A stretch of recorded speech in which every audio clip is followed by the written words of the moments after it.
Malaquías, capítulo 3. Vamos a leer en forma alternada todo el capítulo. Dice así la palabra de nuestro Dios.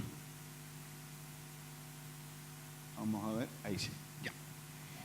El Señor de los ejércitos ha dicho: he aquí, yo envío a mi mensajero, el cual me preparará el camino. El Señor, a quien ustedes buscan, vendrá de manera repentina, lo mismo que el ángel del pacto, en quien ustedes se complacen. Sí, ya viene, el Señor de los ejércitos lo ha dicho.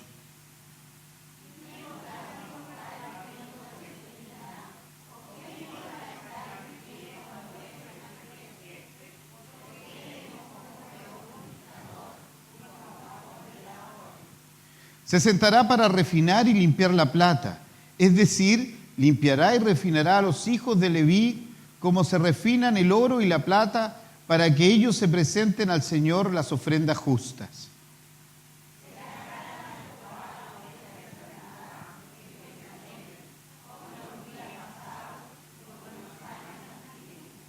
El Señor de los ejércitos ha dicho: yo vendré a ustedes para someterlos a juicio, y me dispondré a actuar como testigo contra los hechiceros y adúlteros, contra los perjuros y los explotadores, contra los que defraudan en su salario al jornalero, a la viuda y al huérfano, y contra los que no hacen justicia a los extranjeros, ni tienen temor de mí.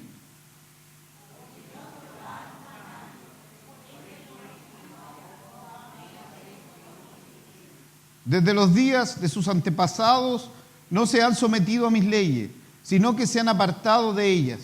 Pero si se vuelven a mí, yo me volveré a ustedes. Yo, el Señor de los ejércitos, lo he dicho. Pero ustedes dicen: ¿qué quieres decir con que debemos volvernos a ti?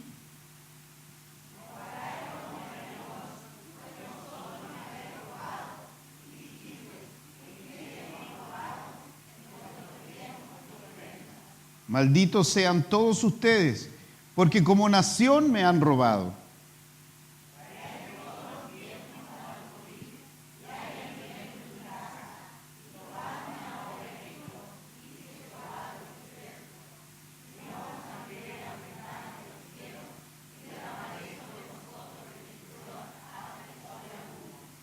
Además, reprenderé a esos insectos que todo lo devoran, para que no destruyan los productos de la tierra, ni dejen sus uvas sin viñedos. Lo digo yo, el Señor de los ejércitos.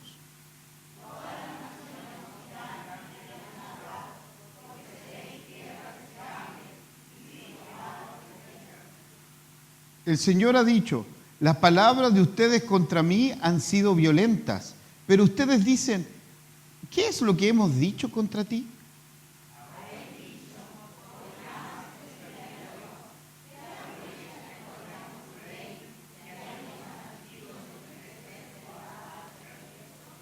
Ahora resulta que tenemos que llamar bienaventurados a los soberbios. Los malvados no solo prosperan, sino que ponen a Dios a prueba y salen librados.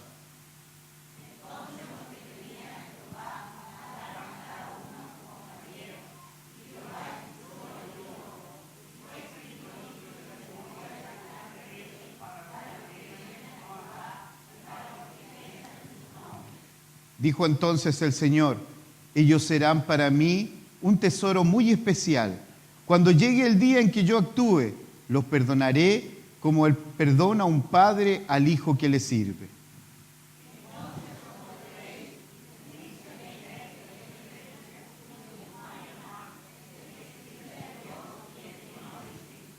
Bendita es la palabra de nuestro Dios. Tengamos un momento de oración.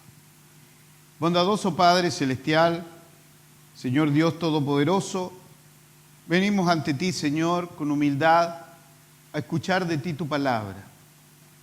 Es cierto, Señor, somos pecadores y te fallamos, pero solo cuando nos alumbra tu verdad, solo cuando tu Santo Espíritu habla a nuestro corazón y tu palabra se hace viva y eficaz en nosotros, es que realmente nos damos cuenta de qué es lo que tenemos que cambiar.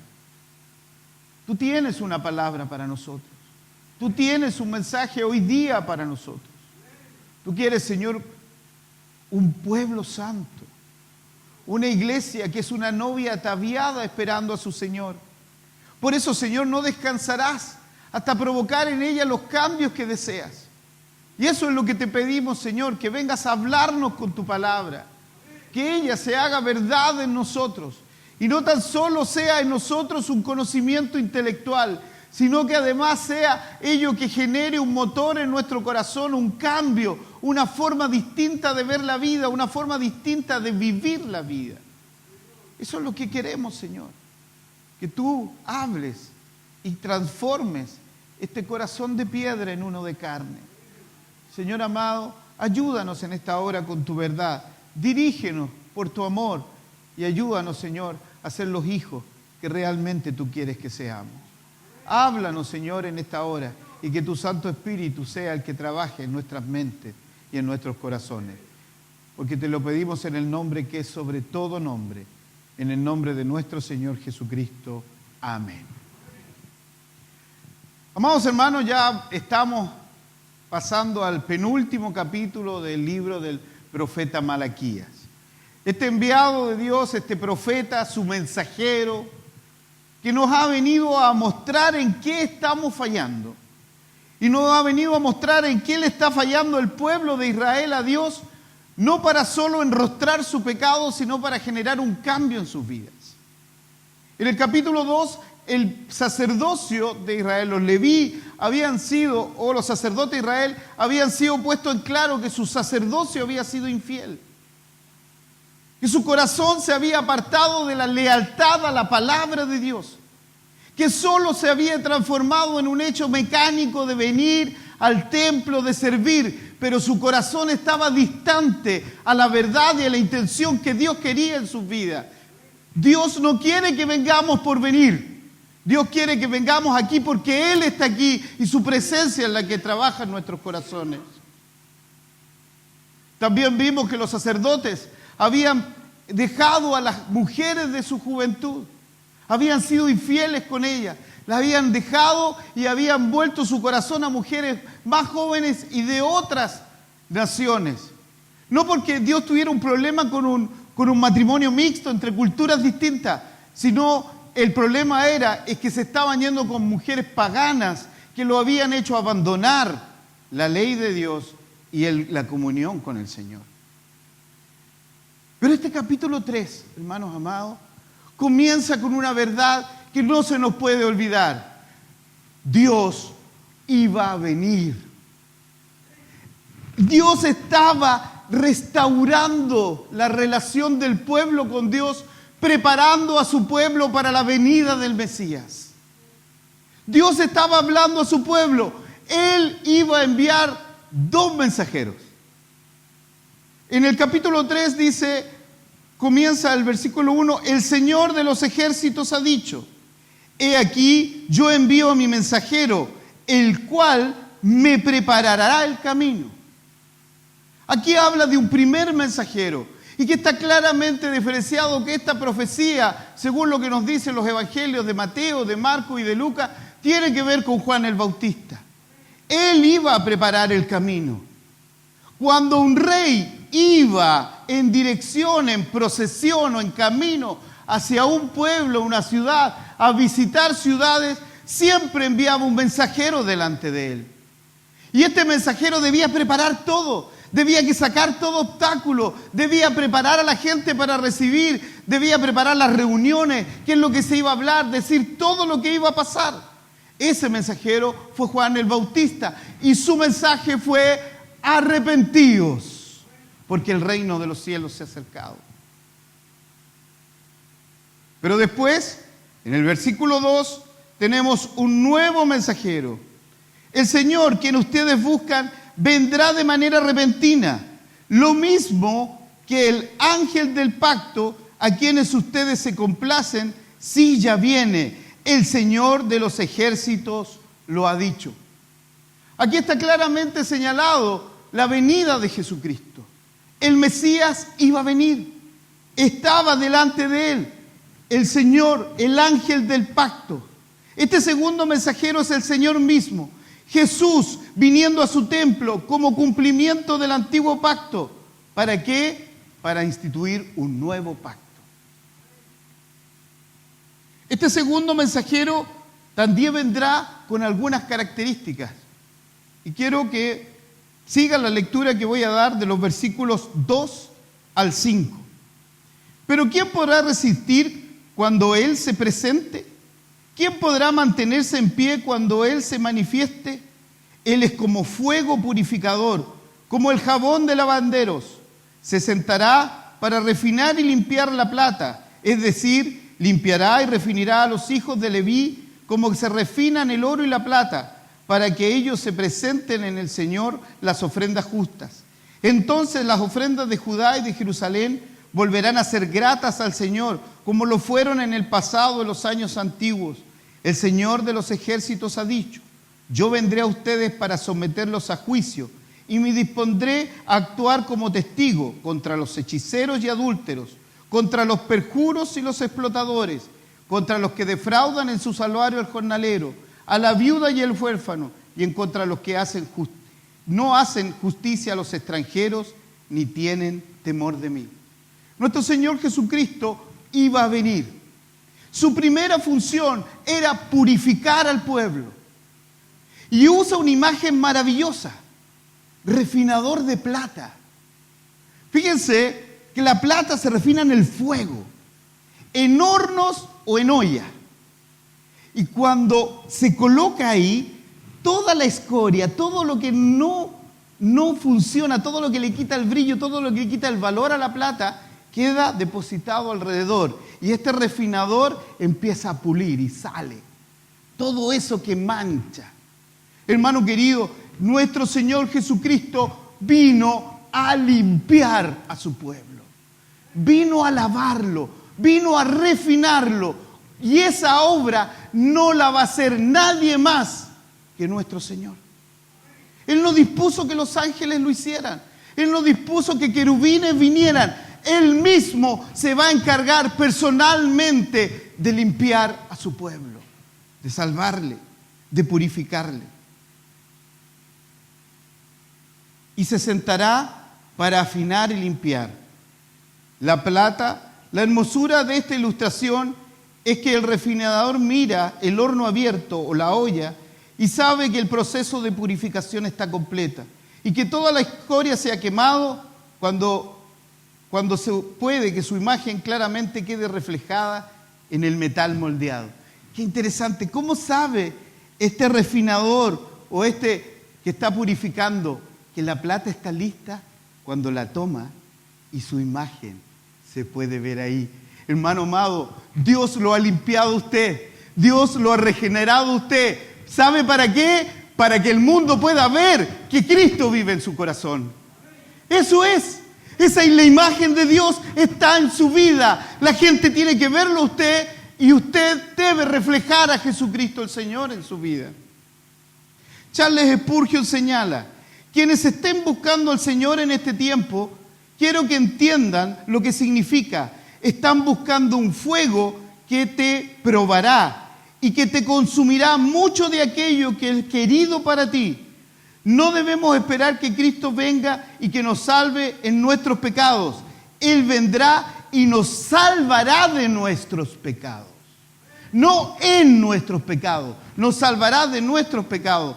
Por lo tanto, si estás habilitado por fe para recibir a Cristo como Salvador, recuerda que lo tomas como una purga, como un purificador, pues es del pecado el cual Él nos salva. Maravillosa frase de Charles Spurgeon. Dios vino a salvarte del pecado, vino a limpiarte. Por lo tanto, cuando tú te acercas al Señor, Él empieza a hacer la obra purificadora en tu vida y cosas van a tener que empezar a cambiar en ti. Cosas que antes te gustaban, ya no te van a gustar. Cosas que antes te parecían gratas, ya no van a ser gratas delante del Señor. Tus anhelos van a ser cambiados, tus perspectivas son cambiadas, tus esfuerzos son cambiados, porque ahora lo único que vale es servir a Jesús y glorificarse con Él para siempre. Notamos que en esta imagen dice que Él se sentará para afinar.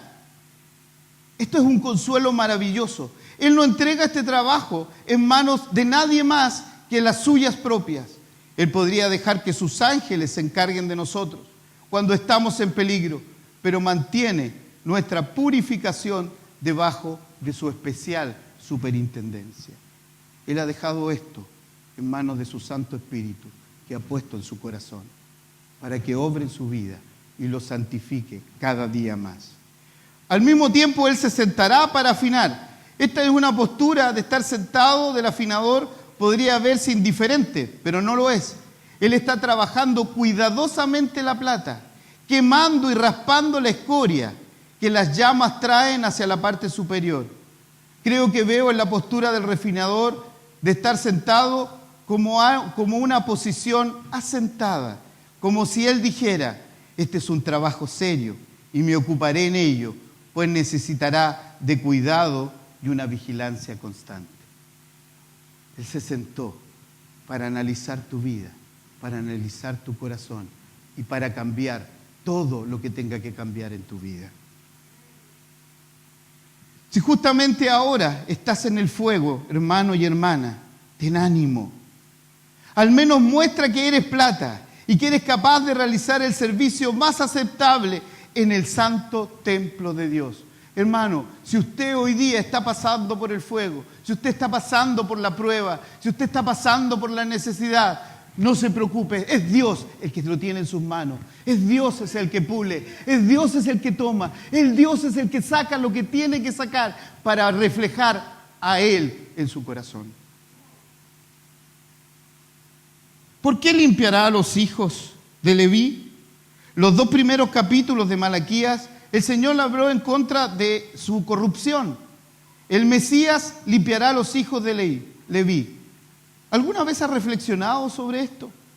El hecho es que la obra de refinación de Cristo sea consumada sobre nosotros. Nunca más habrá necesidad. Nunca más va a que volver a hacer. Por eso es que se acabaron los sacrificios, porque Cristo lo hizo de una vez y para siempre. No hay más. Allá en el cielo no voy a tener que volver a ser purificado. Cristo me limpió. Su sangre me salvó. Su sangre me redimió. Pero no tan solo va a venir a purificar. Seré testigo, dice. Seré pronto testigo contra los hechiceros. El propósito final de Dios es limpiar la sociedad y para cambiar el corazón del hombre. Cuando Jesús regrese en gloria, el mal será rápidamente castigado. Hermanos amados, nunca nos olvidemos, Dios no tarda su justicia. Con Dios no hay puerta giratoria. Él va a juzgar a los vivos y a los muertos y pagar cada cual conforme a sus obras. ¿Por qué partir con los hechiceros?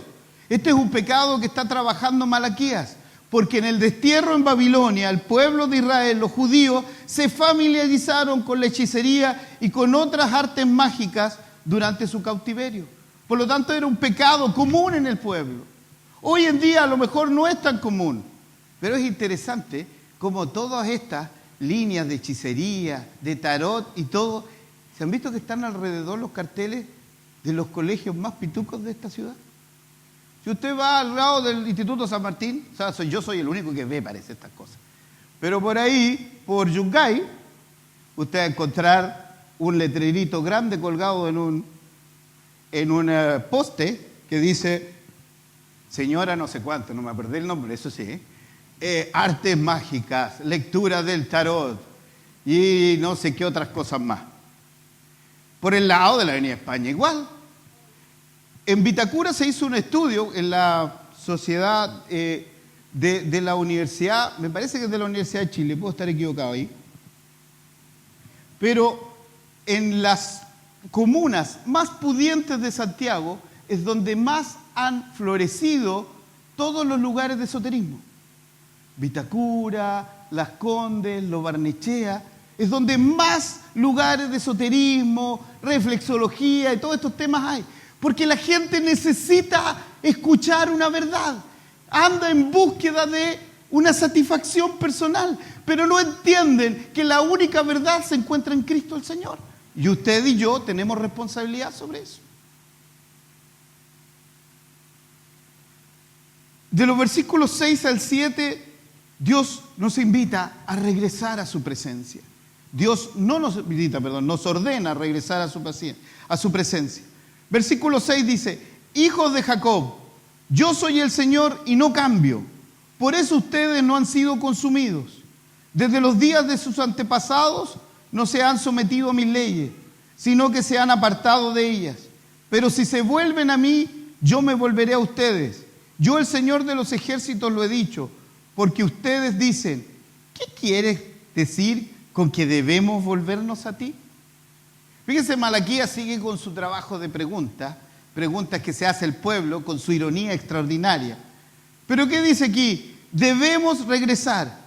Mientras declara su misericordia, Dios pide, exige arrepentimiento.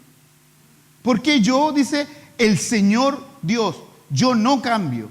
Si fuera posible para Dios el cambiar su forma de pensar hacia nosotros, Él bien podría hacerlo y nosotros seríamos consumidos. Afortunadamente, el Señor no cambia en su amor y en su elección hacia nosotros. Él no cambia, hermanos amados. Él nunca ha cambiado. Él lo eligió a usted, no usted a Él. Él lo eligió desde siempre y para siempre. Él no va a cambiar. Si usted hoy día amaneció triste, Dios no ha cambiado. Si hoy día usted está pasando una dificultad, Dios no ha cambiado.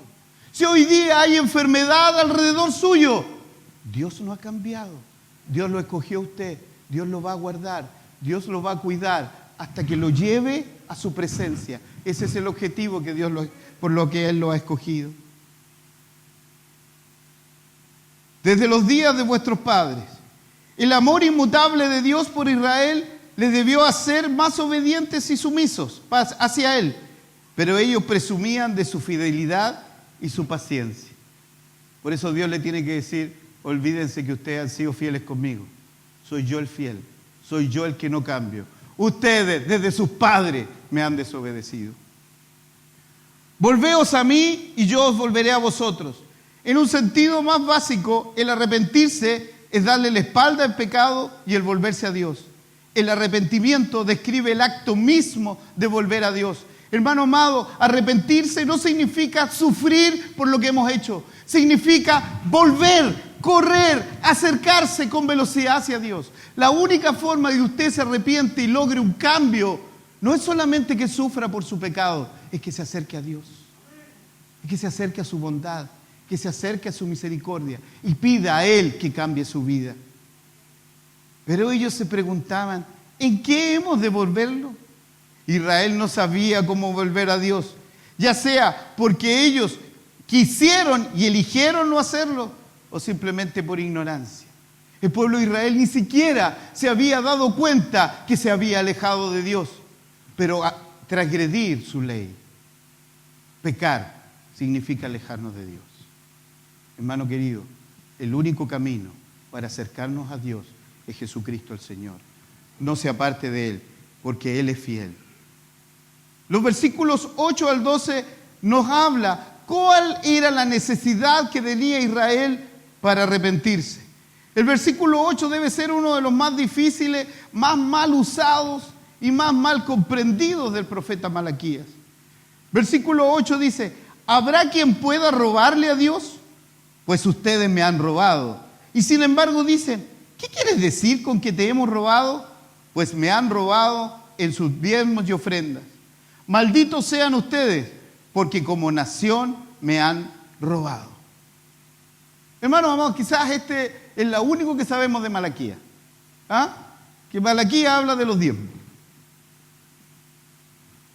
Pero Malaquías está hablando de los diezmos como una ilustración para hablar de que Dios ha sido fiel y que ellos no lo han sido.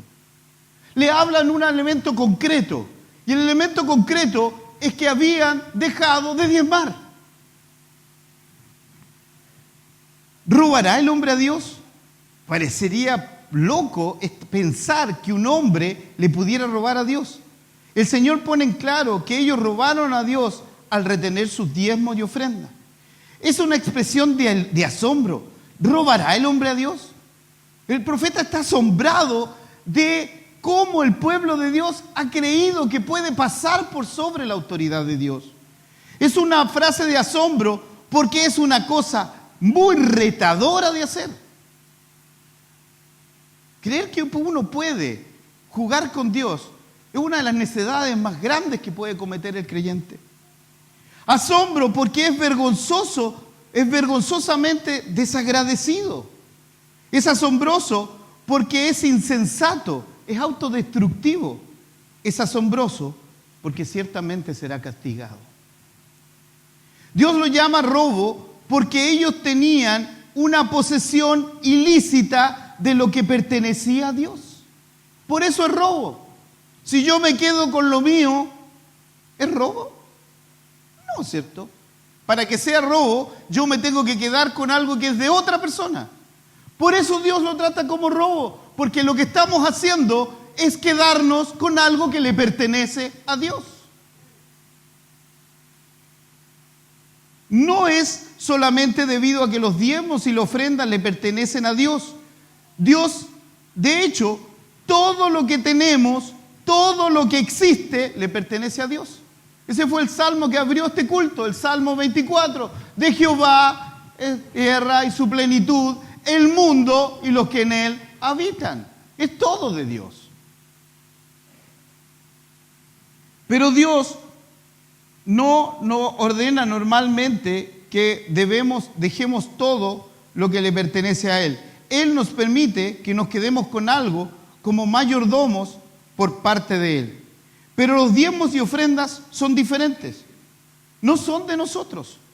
Porque no son de nosotros para que lo administremos.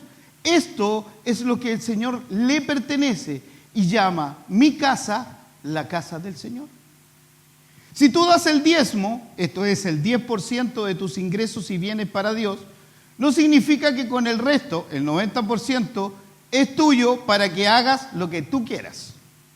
Todo le pertenece a Dios, pero Él permite que administres el restante 90% para su gloria. ¡Wow! Aquí es donde generalmente la membresía se empieza a quedar callada. En esta parte es cuando todos nos empezamos así como cada vez nos achicamos más y nos empezamos a hundir en la banca. ¿Ya? La ley de Moisés tiene un sistema detallado de diezmos, detallado de ofrendas y diezmos basados en esto. Para eso está Deuteronomio 14, del 22 al 29.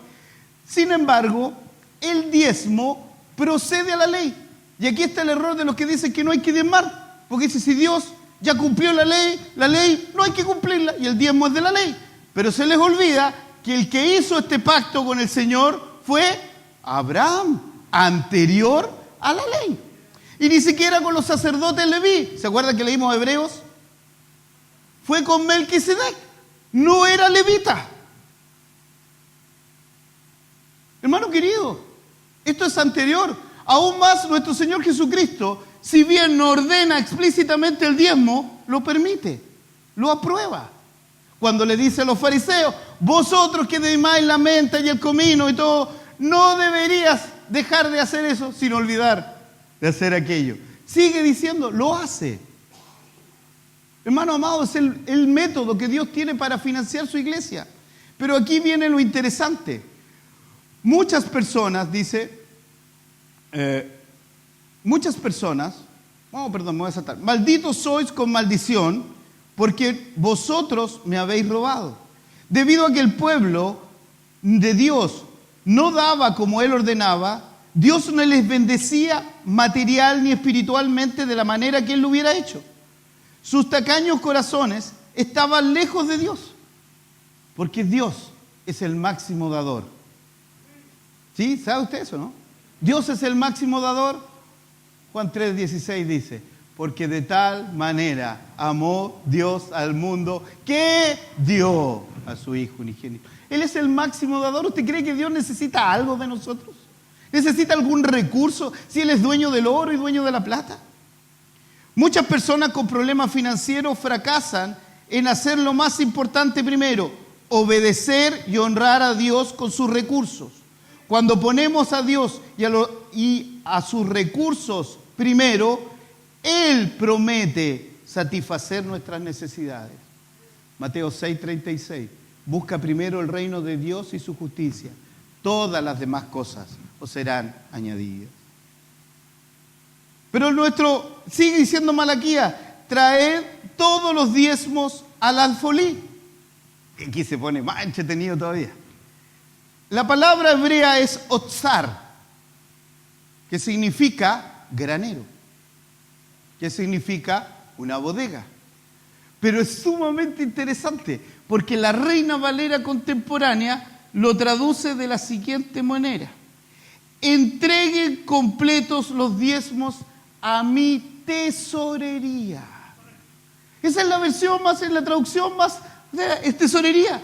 Hermano amado, nunca en la mente de Dios ha sido que los diezmos sean para el pastor.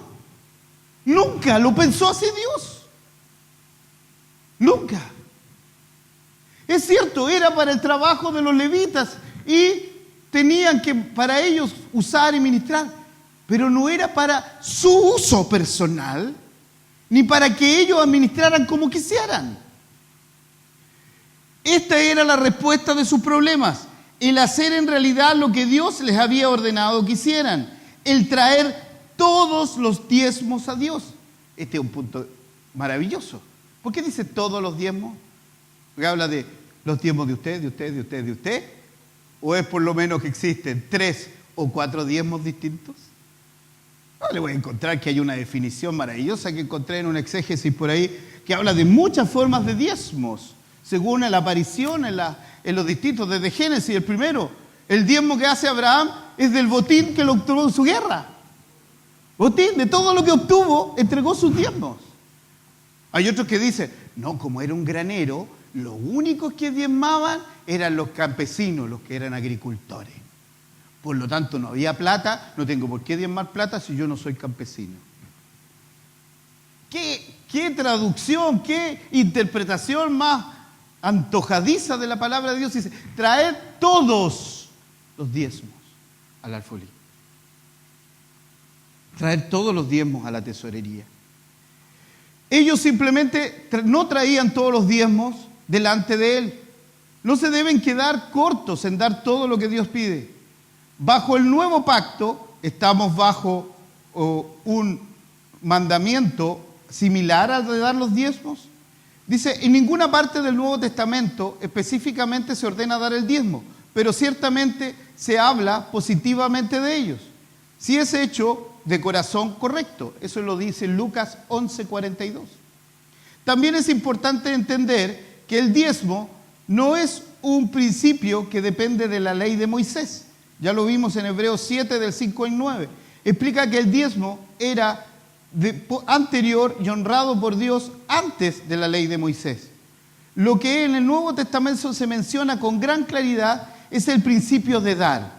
En 1 Corintios 16, de los versículos 1 al 4, Pablo habla de 4 características de la ofrenda y del dar a Dios, que tiene que ser periódico, tiene que ser planeado, tiene que ser proporcional y tiene que ser privado. También en 2 Corintios 9 se nos dice que debe ser generoso, con libertad y alegre. Ya que el Nuevo Testamento no enfatiza el diezmo, uno podría no ser estricto en cuanto a eso con los cristianos. Sin embargo, el dar debe ser proporcional, así que deberíamos dar algún porcentaje. Por lo tanto, el 10% es un buen punto de referencia. Para algunos, el 10% debería solo ser el principio de la ofrenda. Si nuestra pregunta es, ¿cuál es lo mínimo que puedo dar y aún así agradar a Dios? Entonces nuestro corazón para nada está en el lugar correcto. Deberíamos tener la actitud de algunos cristianos primitivos, quien esencialmente decía, no estamos bajo el diezmo, podemos dar más. El ofrendar y el administrar es más que una cuestión financiera, es una cuestión espiritual. No solamente tiene que ver con dinero, tiene que ver cuánto le creo a Dios, que es fiel para bendecirme. ¿Pero para qué servía el diezmo? En primer lugar, dice, para que haya alimento en mi casa. El propósito del diezmo primordialmente era apoyar a los sacerdotes que ministraban delante del Señor. Cuando el pueblo no traía sus diezmos, los sacerdotes no eran apoyados apropiadamente y no habría suficiente alimento para ellos en la casa del Señor. El diezmo en Israel también debería ser usado para ayudar a los pobres. El mismo principio es llevado en el Nuevo Testamento.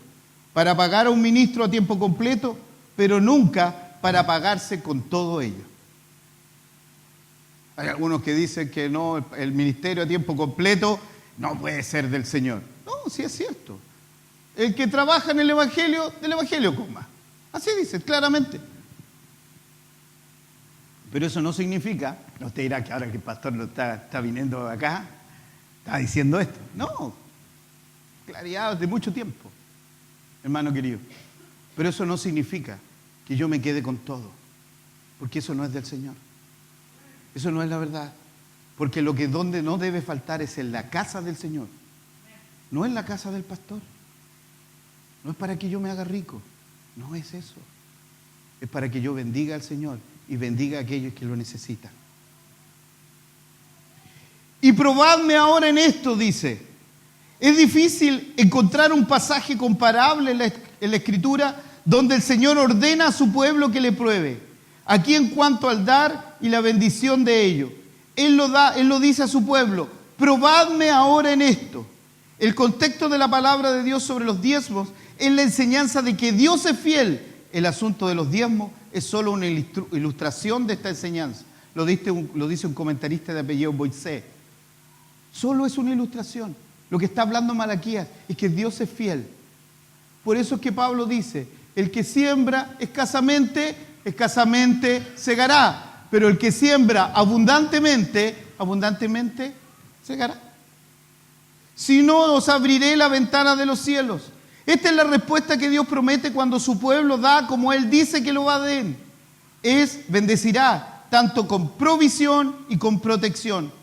La referencia a las ventanas de los cielos nos recuerda el hecho glorioso de la provisión en Segunda de Reyes, cuando Dios proveyó de una manera completamente inesperada, cuidó a su pueblo y le entregó absolutamente todo. ¿Se acuerdan de eso? Segunda de Reyes, capítulo 7. El pueblo iba a ser atacado, estaba sitiado.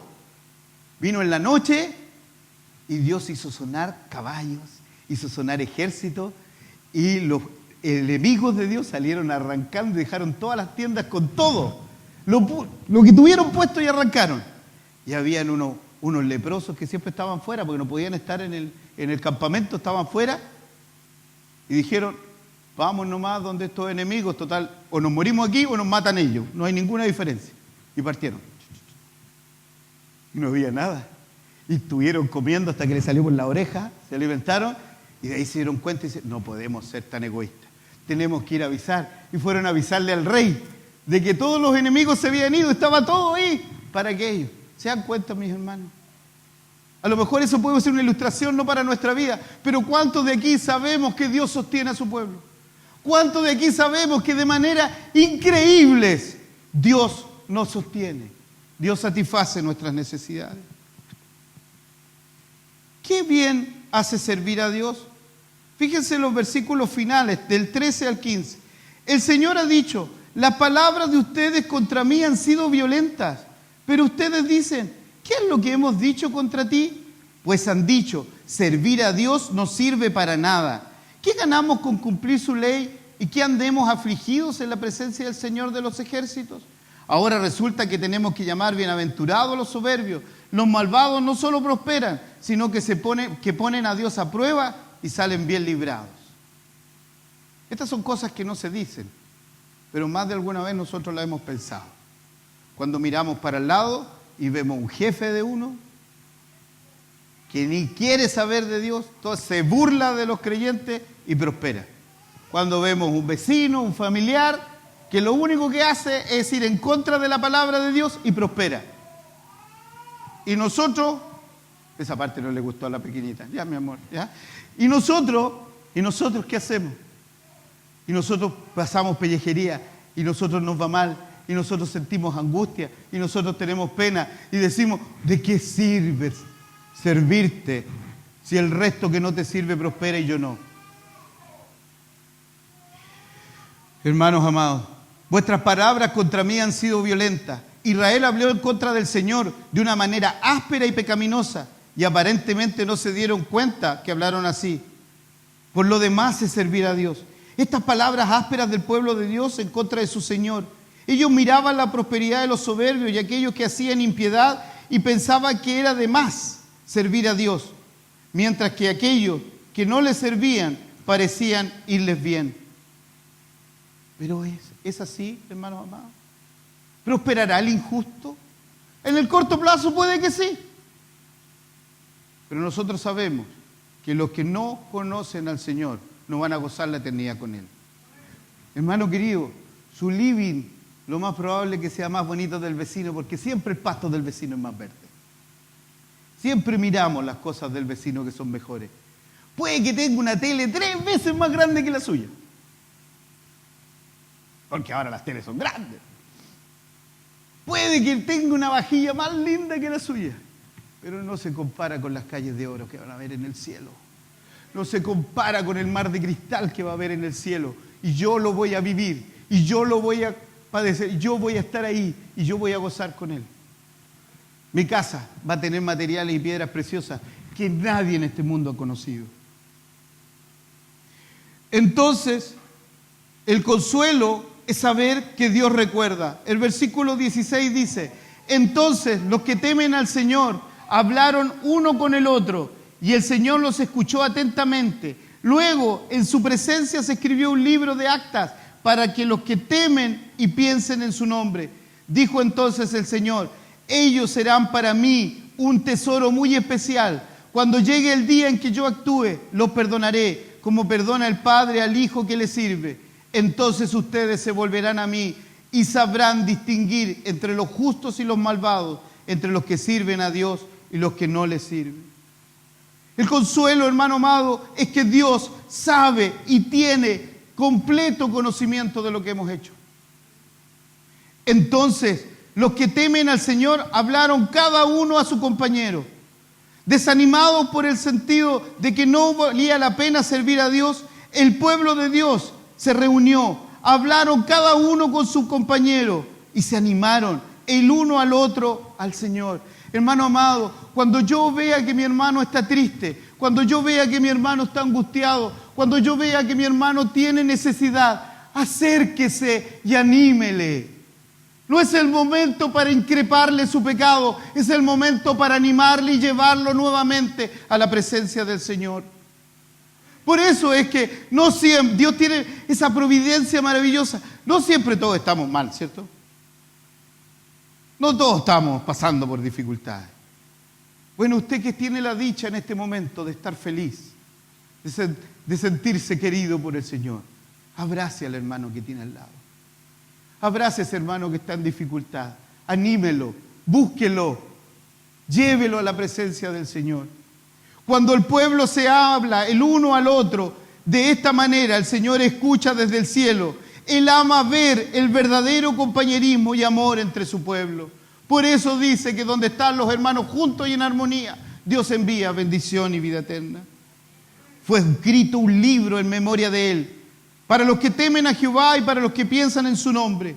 Cuando ellos miraban a los impíos ser recompensados y a los justos sufrir, le hacía pensar de que Dios se olvidó de todo su bien. Aquí Malaquías promete que no solamente Dios recordará, sino que Él lo anotará.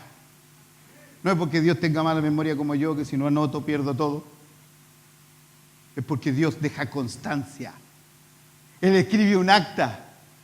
¿Y sabe qué? En ese libro está mi nombre y el suyo, si usted ha creído en el Señor.